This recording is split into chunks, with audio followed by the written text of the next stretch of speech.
नंदुरबार जिल्ह्यातून जाणारे राष्ट्रीय आणि राज्य महामार्गांची दुरवस्था जी आहे ती झालेली आहे। तर अनेक महामार्ग जे आहे ते खोदून ठेवण्यात आलेले आहे, परंतु त्यांच्या कामाला कधी मुहूर्त मिळणार असा प्रश्न जो होता आता उपस्थित केला जात आहे।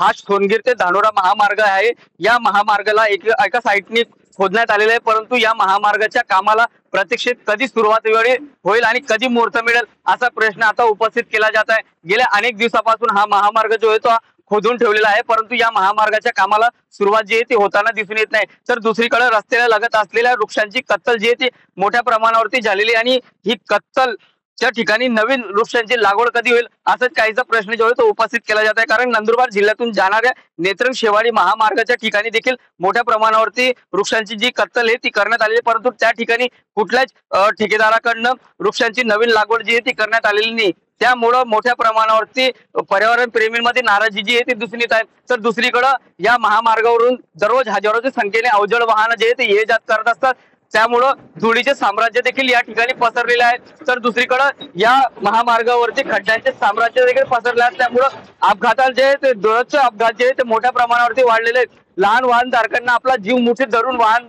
चालवायला लागत असल्याची परिस्थिती जी आहे ती उद्भवलेली आहे। त्यामुळं शासनाने तातडीने या महामार्गाच्या कामाला सुरुवात करावी, अन्यथा या ठेकेदारावरती कारवाई करावी अशी काहीशी मागणी जी आहे ती वाहनधारकांकडून करण्यात येत आहे।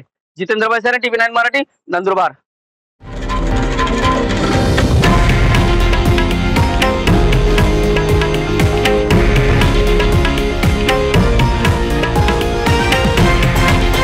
हे आहे देशातील नंबर 1 न्यूज नेटवर्क आणि आपण पाहत आहात TV9 मराठी, एकमेव।